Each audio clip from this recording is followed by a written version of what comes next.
Want to start test automation fast? In this video, I'll show you how to set up Java, IntelliJ, Maven, and Selenide, and run your first automated test in under 10 minutes. If that sounds useful, hit subscribe. I will post practical tutorials very often. Open your terminal and type java-version.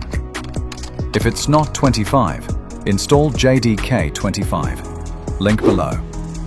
As we see, I have old version, and let's install it together.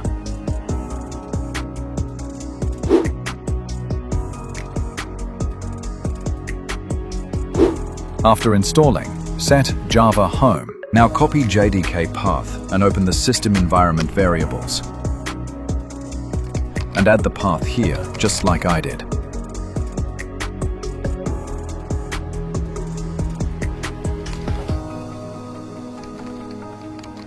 And ensure Java-version shows JDK 25. If you're on Mac OS, you can use Homebrew. On Windows, use the installer. Next, Maven. IntelliJ usually handles Maven for you, but it's good practice to have it available globally. So no, we will put our downloaded folder anywhere we want, but better C disk. Now, just like we did for Java, we'll add Maven to the system environment variables and include it in the path.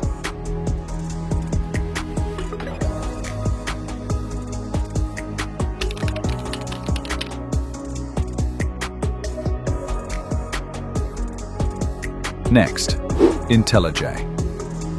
Download and install IntelliJ Community.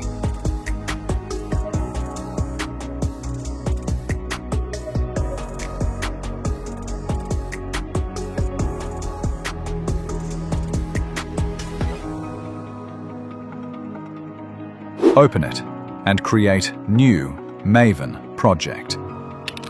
For Project SDK, pick the JDK 25 we installed.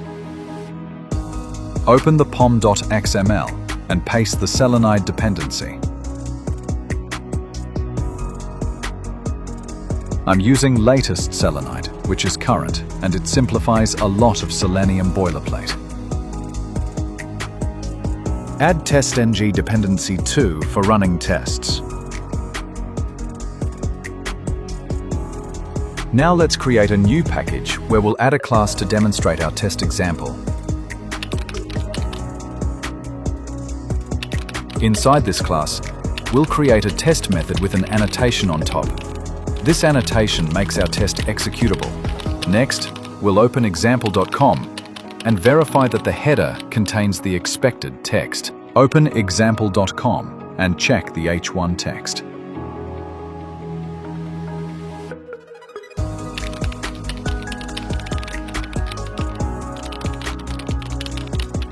Now we can run our test from the terminal using the MVN-Q test command, or simply by clicking the Run button in IntelliJ. After running the Maven command, you'll see that the browser opens and closes quickly. That's because our test executed successfully and there are no errors in the terminal. This means our test passed. Let's also try running it directly from IntelliJ. And there it is, the green bar, test passed. In the next videos, we'll go deeper into Java programming and QA automation. If that sounds useful, make sure to subscribe and hit the bell button so you don't miss any upcoming lessons. All links and commands are in the description below. Thanks for watching and see you in the next video.